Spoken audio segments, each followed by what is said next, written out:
जय हिंद दोस्तों, स्वागत है भगत सिंह जी की क्लास में। हम लोग आज से एलपी 2018 के जितने भी एग्ज़ाम हुए थे, लगभग 30 सेट एग्ज़ाम हुए थे। एक दिन में 3 शिफ्ट और 10 दिन तक एग्ज़ाम चला था, तो 30 शिफ्ट 30 शिफ्ट का क्वेश्चन हम लोग देखेंगे। तो आज पहला ही एग्ज़ाम का पहला ही शेयर देख रहे हैं, जो 9 अगस्त 2018 को हुआ था फर्स्ट शिफ्ट में। सिर्फ हम लोग इसमें से जीके का क्वेश्चन देखेंगे, ठीक है। तो जीके का पहला क्वेश्चन है, प्रतिरोध का एसआई मात्रक क्या होता है। तो प्रतिरोध का एसआई मात्रक क्या होता है, ओम होता है। बहुत ही आसान सा क्वेश्चन था जो सभी ने किया होगा, ठीक है। अगला जीके की क्वेश्चन की ओर बढ़ते हैं। तो अगला क्वेश्चन है, नकारात्मक त्वरण निम्नलिखित में से किसकी दिशा के विपरीत होता है। तो ये जो है वेग के विपरीत दिशा होता है, वेग के विपरीत दिशा। यहाँ पे गति भी दिया है, लेकिन गति अगर वेग नहीं रहता तो गति हो सकता था, लेकिन जब वेग दिया है तो वेग के विपरीत जो बल लगता है उसके अपोजिट दिशा में, उसे ही नकारात्मक त्वरण कहते हैं, ठीक है। इसे मंदन भी कह सकते हैं। नकारात्मक त्वरण को क्या कहते हैं, ऋणात्मक त्वरण को मंदन भी कहते हैं, ठीक है। अगला क्वेश्चन की ओर बढ़ते हैं। अगला क्वेश्चन है, 1 किलोवाट घंटा बराबर कितना होता है। तो बहुत ही इजी सा क्वेश्चन था, जिसका आंसर होगा 3.6 × 10⁻6 जूल, ठीक है। अगर यहाँ पे पॉइंट नहीं रहता, अगर यहाँ पे 3 पॉइंट नहीं रहता, 6 रहता, × 10⁵ जूल रहता, तो ये भी आंसर सही था। लेकिन पॉइंट है, तो इसी कारण ऑप्शन नंबर बी सही नहीं होगा। अगला क्वेश्चन है, ऑक्टोवस वर्गीकरण के न्यूलैंड्स लॉ में निम्नलिखित में कौन सा अंतिम तत्व था। तो इसका अंतिम तत्व थोरियम था, क्योंकि जो उस समय जो नियम दिए थे उसमें मात्र 56 एलिमेंट को चुना गया था, ठीक है। तो उसका लास्ट कौन सा था, थोरियम था, ठीक है। अगला क्वेश्चन देखते हैं। भारतीय ओलंपिक संघ के वर्तमान यानी कि 2018 का ये करंट का क्वेश्चन है कि अध्यक्ष कौन थे, ठीक है। तो ये उस समय थे नरेंद्र ध्रुव बत्रा, लेकिन वर्तमान में जो है 2023 या 24 की बात करें तो ये पीटी उषा है। कौन है, पीटी उषा। ओलंपिक आईओसी की अगर बात करें, आईओसी की स्थापना कब हुआ था, तो ये हुआ था 1927 में, ठीक है। भारतीय ओलंपिक संघ, ठीक है, इसकी स्थापना कब हुई थी, 1927 में। वर्तमान में कौन है, पीटी उषा है, ठीक है। अगला क्वेश्चन, पानी को ब्लीचिंग पाउडर में मिलाने पर कौन सी गैस निकलती है। तो ये क्लोरीन गैस निकलती है, ठीक है। कौन सा गैस निकलता है, क्लोरीन। ऑप्शन नंबर 2 सही है।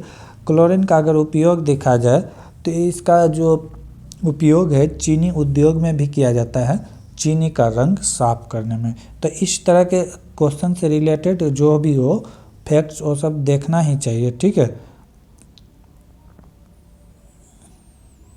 अगला क्वेश्चन है, अलैंगिक प्रजनन लैंगिक प्रजनन से भिन्न है। अलैंगिक प्रजनन में क्या होता है। तो अलैंगिक प्रजनन में क्या होता है, नए जीव माता पिता के समान होते हैं। जैसे क्या होता है, वो माता पिता के समान होते हैं, कोई भी विभिन्नता नहीं पाई जाती है। जैसे मनुष्य में विभिन्नता पाई जाती है, लेकिन उसमें नहीं पाई जाएगी। अगला क्वेश्चन है, सर्च लाइट का परावर्तक कौन सा होता है। तो सर्च लाइट में जो है अवतल दर्पण का प्रयोग किया जाता है, क्योंकि अवतल दर्पण जो क्या करता है, प्रकाश को एक जगह इकट्ठा करता है, ठीक है। इसे सर्च लाइट में इसीलिए इसका प्रयोग किया जाता है। और अवतल दर्पण को अभिसारी दर्पण भी कहा जाता है, ठीक है। कुकर में यानी दाढ़ी बनाने में, ये सब में अवतल दर्पण का प्रयोग किया जाता है। अगर पूछे गाड़ी में जो लगता है साइड मिरर में लगा रहता है, तो उसमें उत्तल दर्पण होगा, ठीक है। तो ये सब क्वेश्चन बड़ा कंफ्यूज टाइप का है, इसे याद रखना बहुत ही जरूरी है। अगला क्वेश्चन है, निम्नलिखित में किस अभिक्रिया द्वारा उच्च प्रतिक्रिया वाली धातु का निष्कासन होता है। तो इसका राइट आंसर होगा इलेक्ट्रोसिस। इलेक्ट्रोसिस के द्वारा उसका जो है किया जाता है। एक करंट का सवाल है, बहुत ही आसान है। फरवरी 2018 से कोलकाता की IPL team Kolkata night Riders के मालिक कौन है? तो वर्तमान में भी शाहरुख खान है, उस समय भी शाहरुख खान ही था। राइट आंसर क्या होगा? शाहरुख खान। अगला क्वेश्चन है, किस संविधान कानून के माध्यम से भारत और पाकिस्तान दो स्वतंत्र राष्ट्र में विभाजित किया गया? तो इसका राइट आंसर होगा भारतीय स्वतंत्रता अधिनियम 1947। इसी के तहत भारत और पाकिस्तान धर्म के आधार पर दो अलग अलग राज्य या राष्ट्र का बंटवारा किया गया। इसके बीच जो भारत और पाकिस्तान के बीच जो रेड क्लिफ रेखा खींचा गया था, ये इसी समय खींचा गया था और ये रेड क्लिफ नामक जो संगठन था उसी से द्वारा खींचा गया था।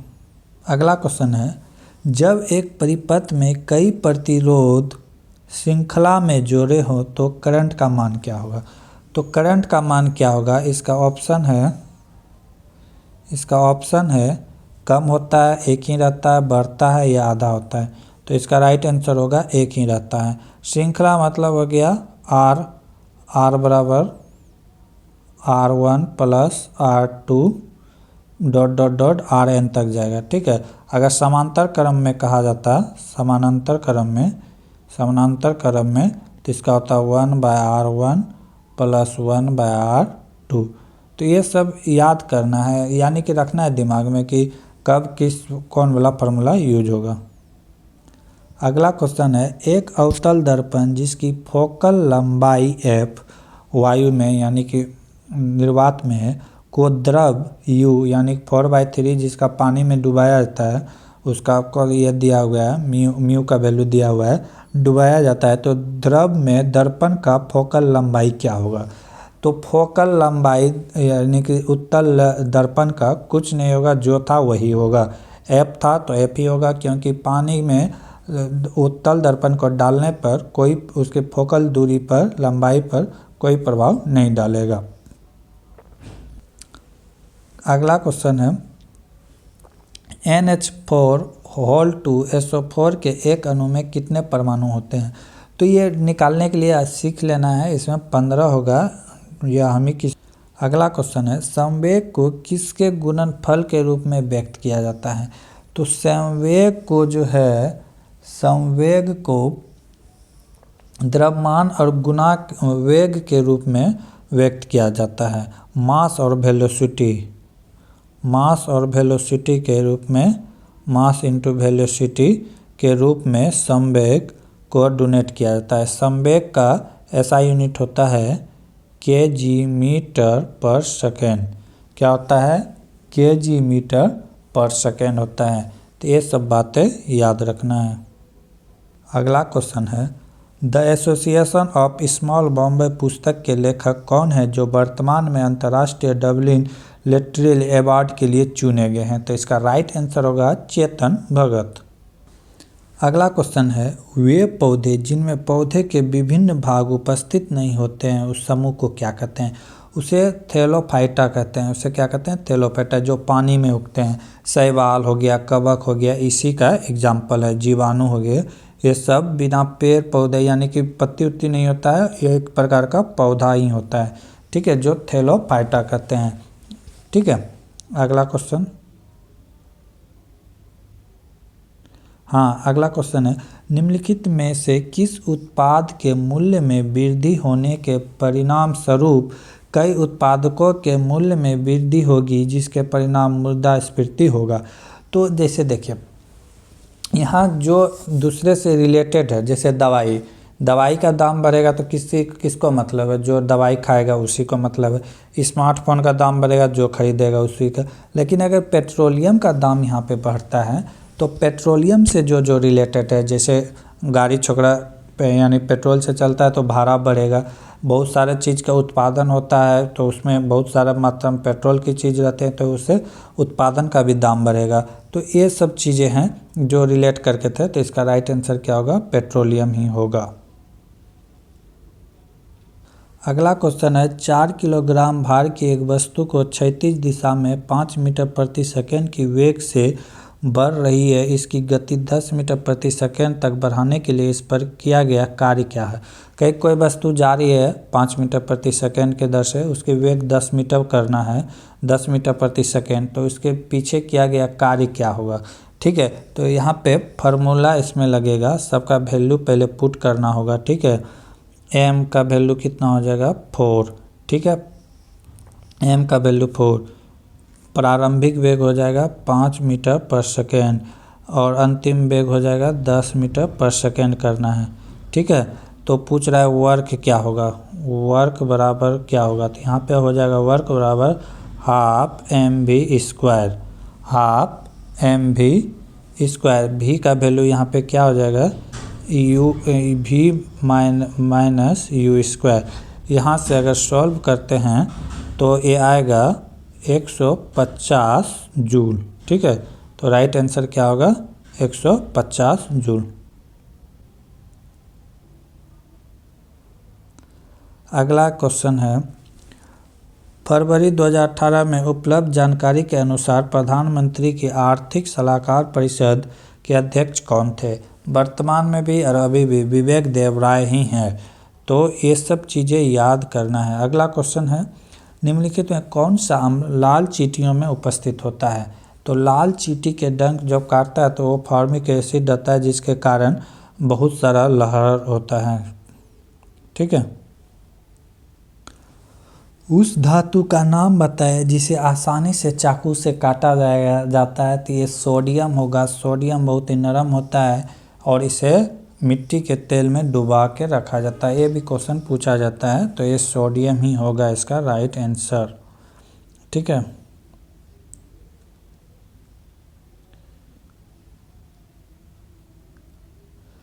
कह रहा है कि मार्च 2018 में उपलब्ध जानकारी के अनुसार इलाहाबाद के एमडी और सीईओ कौन है।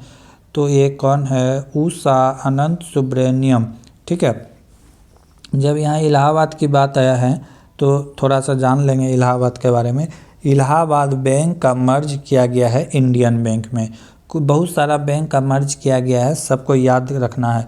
जैसे आंध्रा बैंक और कॉरपोरेशन बैंक को यूनियन बैंक में किया गया है, ओरिएंटल बैंक और कॉमर्शियल बैंक को बैंक ऑफ इंडिया में विलय किया गया है, सिंडिकेट बैंक को कैनरा बैंक में मिलाया गया है। ठीक है, जितने भी बैंक हैं सबको एक दूसरे से मिला के मर्ज किया गया है, जो बैंकों की संख्या घटा दी गई है। ठीक है, विजया बैंक को और देना बैंक को मिला के बैंक ऑफ बड़ौदा में मिला दिया है दोनों को। ठीक है, तो ये सब चीज़ें याद करना ही चाहिए, कौन बैंक को कहाँ किससे में मिलाया गया है। ठीक है,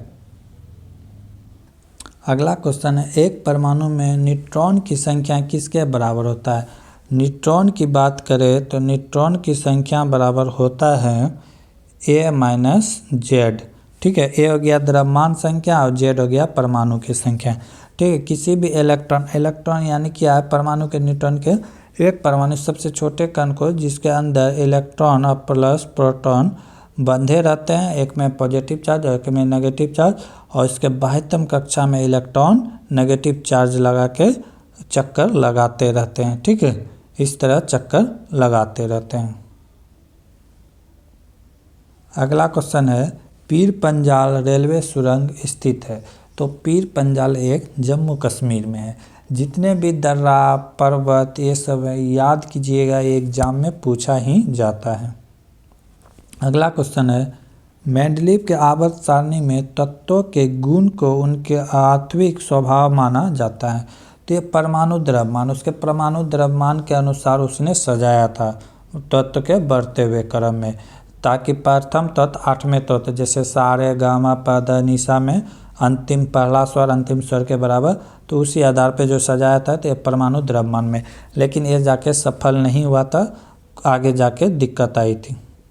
अगला क्वेश्चन है तमिलनाडु के नए नियुक्त राज्यपाल यानी कि करंट है 2018 के तो कौन है।